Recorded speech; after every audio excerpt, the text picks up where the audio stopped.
얼마 전에 금감원장이 TV에 나와서 한마디 했죠. 대출 줄이라고요. 그러니까 또 은행들은 난리가 났고요. 그 이야기 한번 해보도록 할게요.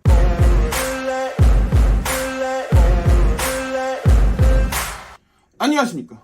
금감원장이 TV에 나와서 이야기를 했잖아요. 그게 이슈가 되면서요. 은행들이 대출을 제한하는 여러 가지 방안들을 내놓고 있어요. 근데 전 좀 깜짝 놀란 게요. 금감원장이 KBS 1호 진단 라이브라는 프로그램에 직접 나왔잖아요. 대출 금리 인상에 대해서 강력하게 비판을 했거든요. 보면서 조금 어이가 없었던 게 요즘에는 금감원장이 TV에 나와서 저런 이야기를 하는 시대구나라고 생각을 했어요. 왜냐면 우리나라 은행은 마음대로 금리를 정할 수가 없거든요.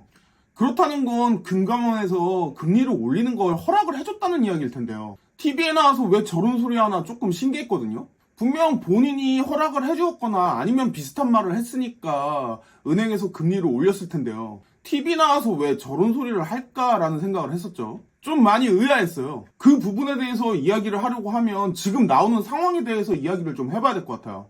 일단 우리나라 대출 상황이 좀 심각하게 많다는 이야기가 나오고 있거든요. 일단 기사를 하나 보시면요. 우리나라 경제위기 3천조 시대, 대출 규제 강화와 금리 인하 사이의 해법은, 글 읽어보면 가계 부채 내용이 늘어나는 거에 대해서 우려를 표하고 있어요. 또 다른 기사를 하나 보면요. 가계대출 전쟁, 9월 수도권 중심 주담대 한도 내린다. 역시 대출금을 내리겠다는 이야기거든요. 전세계약 대출을 했는데 대출이 안 나와 은행 허리띠 졸리기에 실수요자 발 동동동. 역시 대출이 안 나온다는 이야기의 기사죠. 그럼 도대체 왜 이런 이야기가 나오고 있는지에 대해서 이야기를 한번 해보면요. 저번 영상에서도 한번 이야기를 했었는데요. 지금 서울의 아파트 가격이 오르고 있는데요. 실제 경제는 안 좋다는 게 문제죠. 현재 실물 경제가 안 좋다는 이야기가 정말 많이 나오는 게 요즘이거든요. 근데 아파트 가격은 반대로 오르고 있죠. 일반적으로는요, 아파트 가격이 경제가 좋으면 오르고요. 경제가 좋지 않으면 내려가는 게 일반적인 상황이거든요. 그게 정상이잖아요. 근데 지금 경제 상황은 좋지가 않은데 아파트 가격은 반대로 올라가고 있어요. 이 원인이 왜 이런 거냐 라는 이야기는 지난번 영상에서도 한 적이 있는데요. 우리나라의 지금 상황은 아파트를 살 때 다 빚을 내서 사고 있다는 게 가장 큰 문제예요. 실제로 90년대나 이때로 돌아가면 그때도 뭐 대출을 받아서 사기는 했지만요. 지금처럼 아파트 가격이 높지는 않았거든요. 그리고 당시에는 돈을 모아서 사는 사람들도 많았어요. 실제 우리나라 아파트의 가격이 원래 높지 않았느냐라고 물어보면 사실 할 말은 없거든요.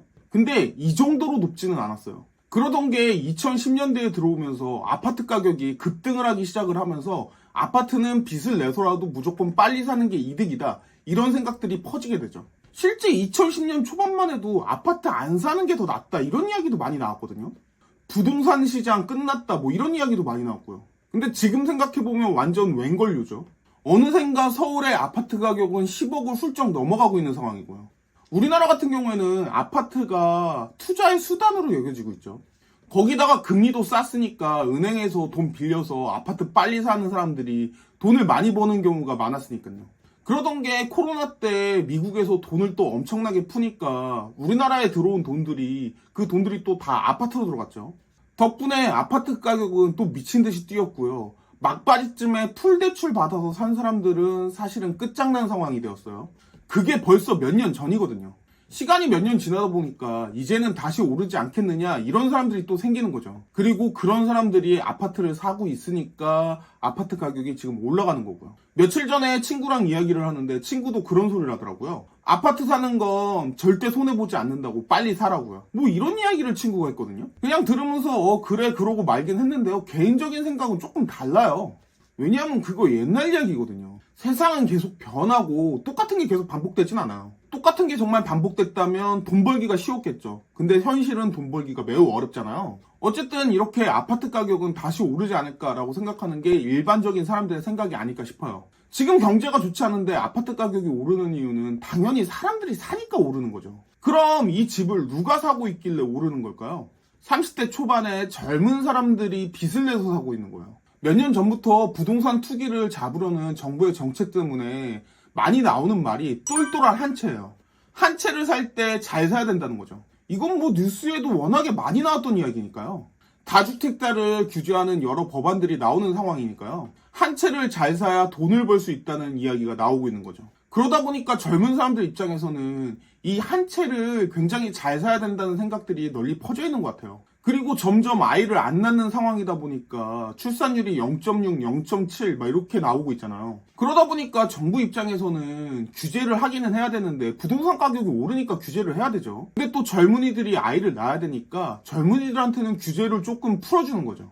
정부 입장에서 젊은 층에 돈을 푸는데요. 그게 대출이라는 이름으로 젊은 층에 들어가는 거죠. 그냥 줄 수는 없잖아요. 조금 좋은 조건으로 들어가는 건데요. 어떻게 보면 정부 입장에서는 정말 당연하게 그렇게 할 수밖에 없는 입장이에요. 출산율 0.6, 0.7이라는 상황은요, 정말 심각한 상황이거든요. 기본적으로 인구가 줄어들면 당연히 노년층은 늘어나고요. 젊은이들이 줄어들게 되면 일하는 사람들은 줄게 되죠. 이렇게 되면 우리나라 사람들은 수출을 해야 먹고 살 수 있는 나라인데요. 당연히 수출에 악영향이 올 수밖에 없는 상황인 것 같아요. 옆 나라 일본이 이런 현상이 오면서 경제가 안 좋아지는 걸 우리 눈으로 보고 있는 상황이잖아요. 그리고 우리의 출산율은 지금 일본보다 심각해요. 그러다 보니까 정부의 정책은 당연히 부동산 가격은 잡아야 하지만요.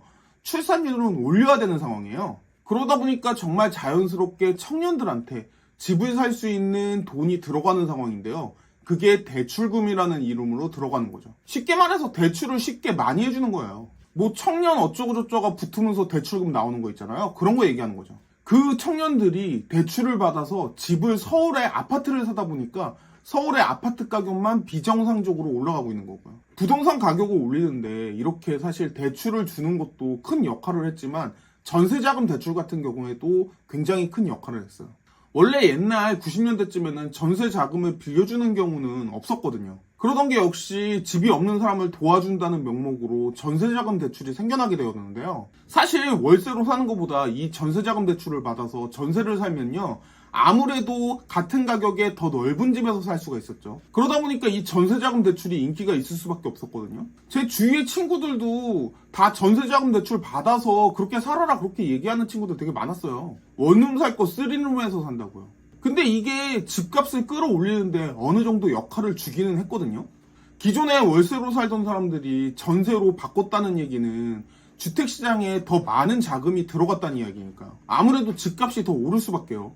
근데 이거 보시면 아시겠지만 다 대출로 끌어올린 거란 말이에요. 그러다 보니까 아무래도 위험하다는 이야기가 여기저기서 나오는 거죠. 그러다 보니 앞에 기사에서도 나온 이야기였지만 지금 가계 대출이 역대 최고치를 갱신하고 있고요. 되게 당연하게도 사람들이 우려 섞인 말을 하고 있는 거죠. 가계대출이 늘어난다는 건 정부 입장에서는 부담스러운 일일 수밖에 없어요. 경제는 안 좋은데 서울의 아파트 가격은 올라가고 있는 상황이고요. 이런 상황은 결국에 젊은이들한테 해줬던 대출 때문에 올라가는 게 아니냐 이런 이야기가 나오는 거죠. 은행들은 대출을 줄이라고 하니까 금리를 올렸고요. 은행 입장에서는 안 그래도 금리를 올리고 싶었겠죠. 근데 대출 줄이라고 하니까 냅다 금리를 올려버렸죠. 아주 좋아하면서요. 그러다 보니까 최근에는 은행의 금리가 제2금융권보다 높다는 이야기가 나오고 있고요. 기사 하나 보여드리면 은행보다 금리 낮고 한도도 더 나온다. 이 금융권 풍선 효과 우려. 읽어보면 은행보다 보험회사가 금리도 더 싸고 좋다는 이야기거든요. 이런 상황이다 보니 금감원장이 욕을 먹고 있는 상황이었을 거 아니에요. 그러다 보니까 TV 나와서 은행들 금리 올리지 말고 대출 줄여라 이런 이야기를 하고 있는 거죠. 금감원장님 자기 욕먹는 거 싫으니까 말도 안 되는 거 시키고 있어요 지금. 그러다 보니까 또 은행에서는 여러 가지 안을 발표를 하는데요. 근데 사실 보면은 별로 실효성이 있어 보이지는 않아요. 그냥 위에서 시키니까 하는 거죠. 그래서 부랴부랴 은행에서 가계 부채 대책 정리를 발표하는데요. 각자 이런 거 이야기를 해요. 표를 좀 보여드리면요. 일단 KB 국민은행에서 8월 29일부터 수도권 소재 주택에 대한 주택담보대출 기간 최장 50년에서 30년으로 일괄 축소하겠다. 주택담보 생활안전자금 대출 한도 물건별 1억 원으로 제한한다. 주택담보대출 거치기간 한시 미운영. 신규 주택담보대출 모기지 보험 취급 중단. 신한은행에서는요. 8월 26일부터 조건부 전세자금 대출 취급 중단. 뭐 각자 이런 이야기들을 하고 있거든요. 하나은행, 우리은행에서도 발표를 했고요. 쭉 읽어보시면 아실 텐데요. 사실은 금리를 높이지 않고서 대출은 잘 해주지 않겠다. 이런 이야기예요. 여기서 다른 건 좀 둘째치고요. 신한은행에서 조건부로 전세자금 대출을 막겠다. 이야기 자체가 조금 쇼킹했거든요. 그러다 보니까 전세자금 대출이 앞으로는 안 될 수 있는 게 아니냐. 이런 이야기도 나오고 있는 거죠. 글쎄요. 개인적으로는 쉬울 것 같진 않아요. 근데 가망성이 아예 없지는 않을 것 같은 게 전세자금 대출이 확실히 집값을 올리는데 일조를 하기는 했어요. 거기다가 전세 사기도 판을 치고 있으니까 저런 이야기가 나오는 것 같거든요. 일단은 전세자금 대출을 아예 안 해주겠다는 이야기는 아니고 조금 더 어렵게 만들어 놓겠다 이런 이야기로 들리는데요. 나라에서 하는 정책 같은 건 아니고요. 그냥 신한은행에서 나온 자체 규제 방안으로 보여지거든요. 금감원장이 시키니까 뭐라도 해서 내야 될 거 아니에요. 그러다 보니까 저게 효과가 있을지는 많이 좀 미지수기는 해요. 조금 더 장기적인 입장에서 조금 더 미래를 보고서 정책이 나왔으면 좋겠는데요. 이거는 뭐 학생들 방학 숙제하는 느낌으로 찍어내니까요. 금리는 올리지 말아라 라고 이야기를 하니까 여러 가지 규제 방안을 만들어내는 거죠. 은행들 입장에서는. 근데 여러 번 말씀드렸지만 효과는 의문이에요. 뭐가 안 좋다 하면 뭐 하나 빨리 만들어서 뭐뭐 하고요. 뭐가 안 좋다고 하면 뭐 하나 빨리 만들어서 뭐뭐 하고요. 뭐 이런 식인데 이런 게 효과를 봤던 기억은 별로 없거든요. 결국에는 이런 이야기가 나오다 보니까 전세자금 대출이 없어지는 게 아니냐 이런 이야기까지 나오고 있는 상황이고요. 전세자금 대출을 받아서 살고 있는 사람들 입장에서는 이 뉴스가 좋은 뉴스는 아니겠죠. 앞으로 어떻게 될지는 조금 더 지켜봐야 될 것 같아요. 오늘 영상은 여기까지 해보도록 할게요. 영상이 도움이 되셨다면 구독과 좋아요 눌러주시면 감사할 것 같습니다.